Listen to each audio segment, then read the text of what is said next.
Here's a piso sale you wouldn't wanna miss. Hello mga B! Pamper day namin ngayon at sumakto pang may papiso sale ang Vitalix. Kaya nakamura na naman kami sa isang treatment. Itong diode laser hair removal ang inavail ni John ng barya lang. Tama ang rinig nyo. Nakuha lang namin ang service na to for 1 peso. Kasama ito sa holiday promo ng Vitalix kaya naman di na kami nagatubili, gino na namin agad. Panoorin nyo muna si John magpa-Korean V-Glow ulit habang ine-explain ko sa inyo kung paano makakakuha ng piso sale. Itong Korean V-Glow nga pala yung no makeup treatment nila na kahit di ka naglagay ng foundation, mukha ka pa ring fresh all day.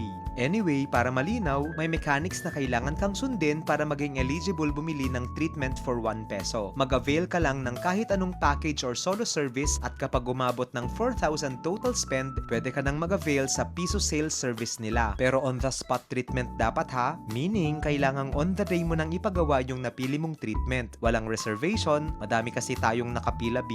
Sa case ni John, nag-avail siya ng package na combination ng Korean V-Glow at Black Doll Laser. Since umabot ng 4K yung treatments niya na ipapagawa in a span of 4 sessions, pinapili na siya kung anong piso treatment ang gusto niya. Pwedeng 1 session ng Vitalus Drip, Vitaslim, or Mesolipo, o di kaya yung mga machine treatments tulad ng CO2 Carbon Laser, Hydra V-Pearl, Hydra Facial, Omega Light, Diamond Peel, at syempre yung diode hair removal na ginawa sa kanya kanina lang. Ako, sa ibang treatment ko ginastos yung piso ko kasi magkaiba naman kami ng skincare needs. Anyway, kung wala ka pang regalo sa sarili mo this holiday season, sign mo na to. Take advantage of this piso sale kasi the promo runs only from December hanggang first week of January. So hurry! Yun lang.